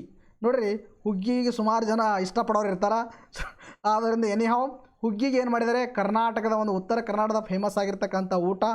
ಈ ಒಂದು ಉತ್ತರ ಕರ್ನಾಟಕದ ಫೇಮಸ್ ಆಗಿರ್ತಕ್ಕಂಥ ಸಿಹಿ ತಿಂಡಿಗೆ ಕೇಂದ್ರ ವೈಜ್ಞಾನಿಕ ಮತ್ತು ಕೈಗಾರಿಕಾ ಸಮಿತಿ ಏನು ಮಾಡಿದ, ಇದಕ್ಕೆ ಒಂದು ರಾಷ್ಟ್ರೀಯ ಮಾನ್ಯತೆಯನ್ನು ನೀಡಿದೆ. ಅರ್ಥ ಆಯ್ತಾ? ಸೊ ಆದ್ದರಿಂದ ಇದ್ರ ಕುರಿತು ನಾವು ಸ್ವಲ್ಪ ನೋಡ್ತಾ ಹೋಗೋಣ. ಉತ್ತರ ಕರ್ನಾಟಕದ ಪ್ರಸಿದ್ಧ ಸಿಹಿ ತಿನಿಸು ಯಾವುದಪ್ಪ ಅಂದ್ರೆ ಗೋಧಿ ಹುಗ್ಗಿ. ಇದಕ್ಕೆ ಕೇಂದ್ರ ವೈಜ್ಞಾನಿಕ ಹಾಗೂ ಸಂಶೋಧನಾ ಸಮಿತಿ, ಕೇಂದ್ರ ಆಹಾರ ತಂತ್ರಜ್ಞಾನ ಸಂಸ್ಥೆಗಳ ಸಂಸ್ಥೆ ಮಾನ್ಯತೆಯನ್ನು ದೊರೆತಿದೆ ಅಂತಕ್ಕಂಥದ್ದು ಗೊತ್ತಿರಬೇಕು. ಬಿಕಾಸ್ ಎಕ್ಸಾಮಲ್ಲಿ ಡೈರೆಕ್ಟಾಗಿ ಕೇಳುವ ಸಂಭವನತೆ ಇರುತ್ತೆ. ಮನೆಯಲ್ಲಿ ಸರಳವಾಗಿ ಸಿದ್ಧಪಡಿಸಬಹುದಾದ ಗೋಧಿಯ ಹುಗ್ಗಿ ಪೇಸ್ಟನ್ನು ಬೇಲೂರು ಕೈಗಾರಿಕಾ ಪ್ರದೇಶದಲ್ಲಿ ಲುಟಿ ಫುಡ್ ಸಂಸ್ಥೆ ಏನು ಮಾಡಿದೆ, ಅಭಿವೃದ್ಧಿಪಡಿಸಿದ್ದಾರೆ. ನೋಡಿರಿ, ಈ ಫುಡ್ ಸಂಸ್ಥೆಯವರು ಯಾರಿಗೂ ಹುಗ್ಗಿ ಮಾಡೋಕ್ಕೆ ಬರಲ್ಲ, ಅವರಿಗೆ ಸಿಂಪಲ್ಲಾಗಿ ಹುಗ್ಗಿ ಮಾಡೋದು, ಹುಗ್ಗಿಯನ್ನು ಜಾಸ್ತಿ ದಿವಸ ಬಾಳಿಕೆಯಾಗಿ ಬರುವ ಹಾಗೆ ಯಾವ ಥರ ಮಾಡಬೇಕು ಅನ್ನೋದನ್ನು ಒಂದು ಪೇಸ್ಟನ್ನು ತಯಾರಿದ್ದಾರೆ. ಯಾವುದಪ್ಪ ಅಂದ್ರೆ ಹುಗ್ಗಿಯ ಪೇಸ್ಟು, ಗೋಧಿ ಹುಗ್ಗಿಯ ಪೇಸ್ಟ್. ಅರ್ಥ ಆಯ್ತಾ? ಇದನ್ನು 6 ತಿಂಗಳವರೆಗೆ ಕೆಡದಂತೆ ಇಡ್ಬೋದು ಅಂತ. ನೋಡಿರಿ, ಒಂದು ಬಾರಿ ಪೇಸ್ಟನ್ನು ಯೂಸ್ ಮಾಡಿಬಿಟ್ಟು ಹುಗ್ಗಿ ಮಾಡಿದ್ರೆ 6 ತಿಂಗಳು ಏನಾಗಲ್ಲ, ಕೆಡಲ್ಲ ಅಂತ. ಇದರಲ್ಲಿ ಯಾವುದೇ ರಾಸಾಯನಿಕ ಪದಾರ್ಥಗಳು ಬಳಸಿಲ್ಲ ಎಂದು ಸಂಸ್ಥೆ ಏನು ಮಾಡಿದೆ, ತಿಳಿಸಿದೆ ಅಂತಕ್ಕಂಥದ್ದು ತಮ್ಮ ತಲೆಯಲ್ಲಿ ಗೊತ್ತಿರಬೇಕು. ಡೈರೆಕ್ಟಾಗಿ ಎಕ್ಸಾಮಲ್ಲಿ ಕೇಳಿದಕ್ಕೆ ಸಿಂಪಲಾಗಿ ಗೊತ್ತಿರಬೇಕು. ಉತ್ತರ ಕರ್ನಾಟಕದ ಫೇಮಸ್ ಆಗಿರ್ತಕ್ಕಂಥ ಒಂದು ಸಿಹಿ ತಿನಿಸು ಯಾವುದಪ್ಪ ಅಂದ್ರೆ ಹುಗ್ಗಿಗೆ, ಅದಕ್ಕೆ ಈ ಕೇಂದ್ರ ಯಾವುದಪ್ಪ ಅಂದರೆ ಆಹಾರ ಮತ್ತು ತಂತ್ರಜ್ಞಾನ ಸಂಶೋಧನಾ ಸಂಸ್ಥೆ ಏನು ಮಾಡಿದೆ, ಮಾನ್ಯತೆಯನ್ನು ನೀಡಿದೆ ಅಂತಕ್ಕಂಥದ್ದು ಗೊತ್ತಿರಬೇಕು. ಎಷ್ಟಿಗೆ ನಾವು ನೆಕ್ಸ್ಟ್ ನೋಡ್ತಾ ಹೋಗೋಣ. ನೋಡಿ, ನೆಕ್ಸ್ಟ್ ಏನಂತ ಪ್ರಶ್ನೆ ಕೇಳಿದ್ರಪ್ಪ ಅಂದ್ರೆ ಫ್ಲಾಟ್ ಬಿಲ್ ಫ್ಲೈ ಕ್ಯಾಚರ್ ಎಂಬುದು ಏನಂತ ಪ್ರಶ್ನೆ ಕೇಳಿದರೆ. ನೋಡಿ, ಇದು ಒಂದು ಯಾವುದಪ್ಪ ಅಂದ್ರೆ ಪಕ್ಷಿ ಅಂತಕ್ಕಂಥದ್ದು ಗೊತ್ತಿರಬೇಕು. ಇದೊಂದು ಏನು ಹೇಳ್ರಿ, ಪಕ್ಷಿ. ಸೊ ದಟ್ ಇದ್ರ ಕುರಿತು ನಾವು ನೋಡ್ತಾ ಹೋಗೋಣ. ನೋಡ್ರಿ, ದಕ್ಷಿಣ ಅಮೆರಿಕದಲ್ಲಿ ಫ್ಲಾಟ್ ಬಿಲ್ ಫ್ಲೈ ಕ್ಯಾಪ್ಚರಸ್ ಎಂಬ ಹೆಸರಿನ ಹಕ್ಕಿಯು ಹೊಸ ಪ್ರಭೇದವನ್ನು ಕಂಡುಹಿಡಿಯಲಾಗಿದೆ. ಇದನ್ನು ಹೊಸ ಪ್ರಭೇದದ ಒಂದು ಹಕ್ಕಿಯನ್ನು ಕಂಡುಹಿಡಿಯಲಾಗಿದೆ ಅಂತಕ್ಕಂಥ ಗೊತ್ತಿರಬೇಕು. ಎಲ್ಲಿ ಕಂಡುಹಿಡಿದರೆ, ದಕ್ಷಿಣ ಅಮೆರಿಕದಲ್ಲಿ.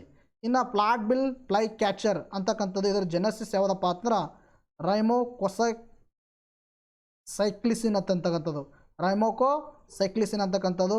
ಇದರ ಫ್ಯಾಮಿಲಿ ಯಾವುದಪ್ಪ ಅಂದ್ರೆ ಟೈರಾನಿಡೆ ಅಂತಕ್ಕಂಥದ್ದು. ಕಂಡುಬರುವ ಸ್ಥಳ ಎಲ್ಲಪ್ಪ ಅಂದ್ರೆ ಬ್ರೆಜಿಲ್, ಮಡಾರಾ ನದಿ ದಡದಲ್ಲಿ, ಪೆರುವಿನ ಮರನಾ ನದಿಯ ಪಶ್ಚಿಮಕ್ಕೆ, ಬೊಲಿವಿಯಾದಲ್ಲಿ ಏನು ಮಾಡ್ತಾ ಇದ್ರು ಕಂಡುಹಿಡಿಯಲಾಗಿದೆ ಅಂತಕ್ಕಂಥದ್ದು ಕೂಡ ಗೊತ್ತಿರಬೇಕು. ಎಸ್ಗೆ ನೆಕ್ಸ್ಟ್ ನೋಡ್ತಾ ಹೋಗೋಣ. ನೋಡಿರಿ, ನೆಕ್ಸ್ಟ್ ಪ್ರಶ್ನೆ ಏನಂತ ಕೇಳಿದ್ರಪ್ಪ ಅಂದ್ರೆ ಪೋಷಣ್ ಅಭಿಯಾನವನ್ನು ಯಾವಾಗ ಪ್ರಾರಂಭಿಸಲಾಯಿತು ಅಂತ ಪ್ರಶ್ನೆ ಕೇಳಿದರೆ. ನೋಡಿ, ಇತ್ತೀಚೆಗೆ ನ್ಯೂಸ್ ಪೇಪರಲ್ಲಿ ಜಾಸ್ತಿ ಕಾಣಿಸ್ಕೊಳ್ತಾ ಇದೆ, ಆದ್ದರಿಂದ ಇದ್ರ ಬಗ್ಗೆ ವಿಸ್ತಾರವಾಗಿ ಗೊತ್ತಿರಬೇಕು ನಿಮಗೆ. ಪೋಷಣ ಅಭಿಯಾನವನ್ನು 2018ರಲ್ಲಿ ಏನು ಮಾಡಿದ್ದಾರೆ, ಇದನ್ನು ಪ್ರಾರಂಭ ಮಾಡಿದ್ದಾರೆ ಅಂತಕ್ಕಂಥ ಗೊತ್ತಿರಬೇಕು.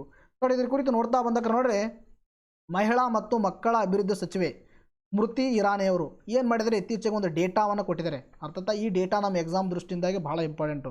ಅವರು ಕಳೆದ 3 ವರ್ಷಗಳಲ್ಲಿ ರಾಜ್ಯ ಸರ್ಕಾರಗಳು ಮತ್ತು ಕೇಂದ್ರಾಡಳಿತ ಪ್ರದೇಶಗಳು ಪೋಷಣ್ ಅಭಿಯಾನ ಅಥವಾ ಪೋಷಣ್ ಮಿಷನ್ ಅಡಿಯಲ್ಲಿ ಬಿಡುಗಡೆಯಾದ ಒಟ್ಟು ನಿಧಿಯನ್ನು 56% ಮಾತ್ರ ಬಳಸಿಕೊಂಡಿವೆ ಎಂದು ಸಂಸತ್ತಿನಲ್ಲಿ ತಿಳಿಸಿದೆ.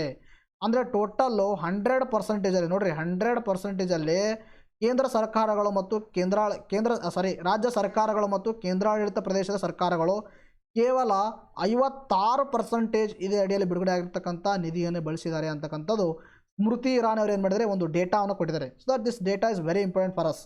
ಆದ್ದರಿಂದ ಈ ಒಂದು ಪೋಷಣ್ ಅಭಿಯಾನದ ಕುರಿತು ನಾವೇನು ಮಾಡೋಣ, ತಿಳ್ಕೊತಾ ಹೋಗೋಣ. ನೋಡಿರಿ, ಪೋಷಣ್ ಅಭಿಯಾನ ಅನ್ನೋದು ಮಾರ್ಚ್ 2018ರಲ್ಲಿ ಇದನ್ನು ಮಾಡಿದ್ದು ಪ್ರಾರಂಭಿಸಲಾಯಿತು. ಅರ್ಥ ಆಯ್ತಾ? ಪೋಷಣ್ ಅಭಿಯಾನ ಅಂತಕ್ಕಂಥದ್ದು 2018ರಲ್ಲಿ ಪ್ರಾರಂಭ ಮಾಡಲಾಯಿತು ಅಂತಕ್ಕಂಥ ಗೊತ್ತಿರಬೇಕು. ಇದು ಬೆಳವಣಿಗೆಯ ಕುಂಠಿತ, ಕಡಿಮೆ ಜನನ ತೂಕ, ಅಪೌಷ್ಟಿಕತೆಯ ಸವಾಲುಗಳನ್ನು ವರ್ಷಕ್ಕೆ 2% ಕಡಿಮೆ ಮಾಡುವ ಗುರಿಯನ್ನು ಹೊಂದಿದೆ. ನೋಡಿರಿ, ಬಹಳ ಇಂಪಾರ್ಟೆಂಟು. ಪ್ರತಿ ವರ್ಷ 2% ಕಡಿಮೆ ಮಾಡಬೇಕು. ಏನು ಕಡಿಮೆ ಮಾಡಬೇಕು? ಮಕ್ಕಳಲ್ಲಿರ್ತಕ್ಕಂಥ ಒಂದು ಕುಂಠಿತ ಬೆಳವಣಿಗೆ ಆಗಿರ್ಬೋದು, ಕಡಿಮೆ ಜನನದ ತೂಕ ಆಗಿರ್ಬೋದು, ಅವರ ತೂಕ ಕಡಿಮೆ ಆಗಿರ್ಬೋದು, ಇನ್ನು ಅವರಲ್ಲಿರ್ತಕ್ಕಂಥ ಅಪೌಷ್ಟಿಕತೆಯನ್ನು ಪ್ರತಿ ವರ್ಷ 2% ಅಷ್ಟು ಏನು ಮಾಡಬೇಕು, ನಾವು ಕಡಿಮೆ ಮಾಡಬೇಕು ಅನ್ನೋದು ಈ ಪೋಷಣ್ ಅಭಿಯಾನದ ಪ್ರಮುಖ ಉದ್ದೇಶವಾಗಿದೆ. Very important. ಇನ್ನು 2022ರವರೆಗೆ ಚಿಕ್ಕ ಮಕ್ಕಳು, ಮಹಿಳೆಯರು ಮತ್ತು ಹದಿಹರೆಯದಲ್ಲಿ ರಕ್ತಹೀನತೆ ವರ್ಷಕ್ಕೆ 3% ಕಡಿಮೆ ಮಾಡಲು ಪ್ರಯತ್ನಿಸುತ್ತದೆ.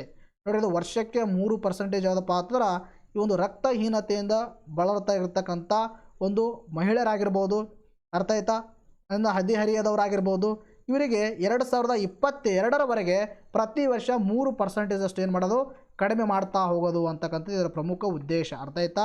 ರಿಡಕ್ಷನ್ ಆಫ್ ಅನೇಮಿಯಾ, ಅರ್ಥ ಆಯ್ತಾ. ಅನೇಮಿಯಾ ಅಂದರೆ ರಕ್ತಹೀನತೆಯಿಂದ ಬಳಲ್ತಕ್ಕಂಥದ್ದು 3% ಕಡಿಮೆ ಮಾಡೋದು.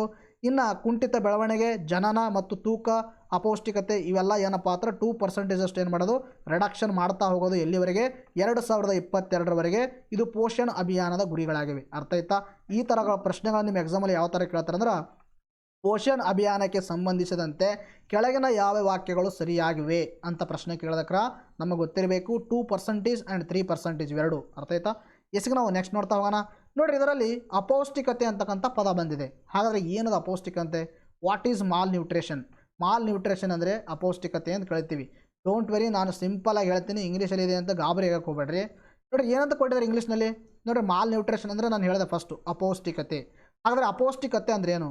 It is refer to the deficiency, imbalance or excessive persons intake of energy nutrients. ಅರ್ಥ ಆಯ್ತಾ. ಯಾವುದೇ ಒಬ್ಬ ವ್ಯಕ್ತಿ ಒಂದು ಎನರ್ಜಿ ಶಕ್ತಿ ಕೊಡ್ತಕ್ಕಂಥ ಒಂದು ಪೋಷಕಾಂಶಗಳನ್ನು, ಶಕ್ತಿ ಕೊಡ್ತಕ್ಕಂಥ ಪೋಷಕಾಂಶಗಳಂದರೆ ಯಾವುದು? ಕಾರ್ಬೋಹೈಡ್ರೇಟ್ಸ್ಗಳಾಗಿರ್ಬೋದು, ಲಿಪಿಡ್ಸ್ಗಳಾಗಿರ್ಬೋದು, ಪ್ರೋಟೀನ್ಸ್ಗಳಾಗಿರ್ಬೋದು, ನಾರು ಪದಾರ್ಥಗಳಾಗಿರ್ಬೋದು. ಇವೆಲ್ಲ ಒಂದು ಏನು ಪೋಷಕಾಂಶಗಳಿದಾವಲ್ಲ, ಅದನ್ನು ನಾವು ಡೆಫಿಷಿಯನ್ಸಿ, ನಮ್ಮ ಊಟದಲ್ಲಿ ಏನಾದರೂ ಕಡಿಮೆ ಆದರೆ ಅಥವಾ ಇಂಬ್ಯಾಲೆನ್ಸ್ ಆದರೆ, ಹೆಚ್ಚಿಗಾದರೆ, ಅರ್ಥ ಆಯ್ತಾ, ಹೆಚ್ಚಿಗಾದರೂ ಒಳ್ಳೆಯದಲ್ಲ, ಕಡಿಮೆ ಆದರೂ ಒಳ್ಳೆಯದಲ್ಲ. ಈಗ ಏನಾದರೂ ನಾವು ತೆಗೆದುಕೊಂಡಿರ್ತಕ್ಕಂಥ ಫುಡ್ಡಲ್ಲಿ ಇವು ಜಾಸ್ತಿ ಆದರೆ ಅದಕ್ಕೇನು ಕರಿತೀವಿ? ಅಪೌಷ್ಟಿಕತೆ ಅಂತ ಕರಿತೀವಿ. ನೋಡಿರಿ, ಅಪೌಷ್ಟಿಕತೆ. The person who is suffering from the energy nutrients or excessive use of the energy nutrient ಅಂತ ಹೇಳ್ತೀವಿ. ಅರ್ಥ ಆಯ್ತಾ. ಇನ್ನು ಈ term malnutrition address the 3 broad conditions. ಈ ಒಂದು ಅಪೌಷ್ಟಿಕತೆಯಿಂದ 3 ಪರಿಣಾಮಗಳು ಉಂಟಾಗುತ್ತೆ. ನಾನು ಪ್ರೀವಿಯಸ್ ವಿಡಿಯೋಗಳಲ್ಲಿ ಕೂಡ ಮಾಡಿದ್ದೀನಿ, ಬಟ್ ಇವಾಗಲೂ ಕೂಡ ಏನು ಮಾಡ್ತಾ ಇದ್ದೀನಿ, ರಿವೈಸ್ ಮಾಡ್ತಾ ಇದ್ದೀನಿ. ಈ ಅಪೌಷ್ಟಿಕತೆ 3 ಪರಿಣಾಮಗಳನ್ನು ಉಂಟು ಮಾಡುತ್ತೆ ಮಕ್ಕಳಲ್ಲಿ. ಒಂದು ಯಾವುದಪ್ಪ ಅಂದ್ರೆ ಅಂಡರ್ ನರಿಶ್. ಇನ್ನೊಂದು ಯಾವುದಪ್ಪ ಅಂದ್ರೆ ಅಂಡರ್ ನ್ಯೂಟ್ರಿಷನ್ ಅಂತಕ್ಕಂಥದ್ದು. ಇನ್ನೊಂದು ಮೈಕ್ರೋ ನ್ಯೂಟ್ರಿಯೆಂಟ್ ರಿಲೇಟೆಡ್, ಇನ್ನು ಓವರ್ ವೇಟ್ ಅಂತಕ್ಕಂಥದ್ದು. ಇದರಲ್ಲಿ ಅಂಡರ್ ನ್ಯೂಟ್ರಿಯೆಂಟ್ ಅಂದರೆ ಏನಪ್ಪ ಅಂದ್ರೆ, under nutrient includes the stunted ಅಂದರೆ ಲೋ ಹೈಟ್ ಫಾರ್ ಏಜ್. ನೋಡಿ, ಸ್ಟಂಟಿಂಗ್ ಅಂದರೆ ಏನು, ಕುಂಠಿತ ಅಂದರೆ ಏನಪ್ಪ ಅಂದ್ರೆ ಅವರ ಒಂದು ಹೈಟಿಗೆ ತಕ್ಕಂತೆ ಏಜಿಗೆ ತಕ್ಕಂತೆ ಹೈಟ್ ಇರದೇ ಇರೋದು. ಅವ್ರ ಏಜಿಗೆ ತಕ್ಕಂತೆ ಅವ್ರ ಹೈಟ್ ಇರಲಿಲ್ಲ ಅಂದ್ರೆ ಅದಕ್ಕೇನು ಕರಿತೀವಿ ನಾವು? ಕುಂಠಿತ ಅಂತ ಕರಿತೀವಿ. ಈ ಕುಂಠಿತ ಏನಾಗುತ್ತೆ, ಈ ಒಂದು ಅಂಡರ್ ನ್ಯೂಟ್ರಿಯೆಂಟ್ ಅಂದರೆ ಏನು ಹೇಳ್ರಿ, ನಾವು ಎನರ್ಜಿ ನ್ಯೂಟ್ರಿಯೆಂಟ್ಸ್ಗಳನ್ನು ಅಥವಾ ಪೋಷಕಾಂಶಗಳನ್ನು ನಮ್ಮ ಊಟದಲ್ಲಿ ಕಡಿಮೆ ಪ್ರಮಾಣದಲ್ಲಿ ಸೇವನೆ ಮಾಡೋದರಿಂದಾಗಿ ಏನಾಗುತ್ತೆ? ಸ್ಟಂಟೆಡ್ ಆಗುತ್ತೆ, ಕುಂಠಿತ ಬೆಳವಣಿಗೆ ಆಗುತ್ತೆ. ಹಾಗಾದರೆ ಕುಂಠಿತ ಅಂದರೆ ಏನು? ಹೈಟಿಗೆ ತಕ್ಕಂತೆ ಏಜಿಗೆ ತಕ್ಕಂತೆ ಅವ್ರ ಹೈಟ್ ಇರದೇ ಇರೋದು. ಇನ್ನೊಂದು ಏನಾಗುತ್ತೆ? ವೇಸ್ಟಿಂಗ್ ಆಗುತ್ತೆ. ಹಾಗಾದರೆ ವೇಸ್ಟಿಂಗ್ ಅಂದರೆ ಏನು?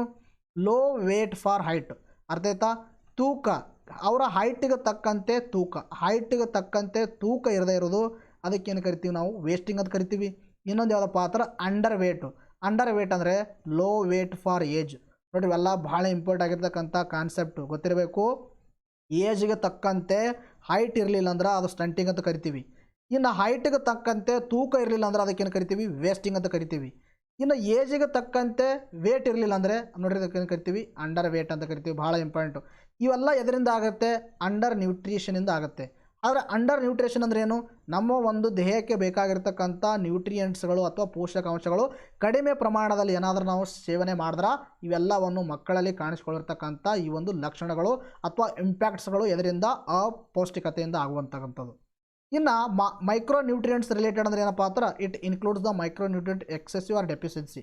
ಇದೊಂದು ಮೈಕ್ರೋ ನ್ಯೂಟ್ರಿಯೆಂಟ್ ಅಂದರೆ ಒಂದು ಕಡಿಮೆ ಪ್ರಮಾಣದಲ್ಲಿ ಬೇಕಾಗಿರ್ತಕ್ಕಂಥ ನ್ಯೂಟ್ರಿಯೆಂಟ್ಗಳಿಂದ ಇದೇನಾಗುತ್ತೆ? ಈ ಪರಿಣಾಮಗಳು ಆಗುತ್ತೆ. ಇನ್ನು ಓವರ್ ವೇಟ್ ಅಂದರೆ ಏನ್ರಿ?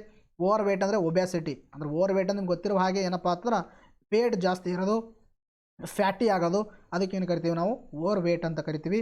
These are the very important. ಇವೆಲ್ಲ ಏನು ಮಾಡಬೇಕು? ತಮ್ಮ ತಲೆ ಇರಬೇಕು.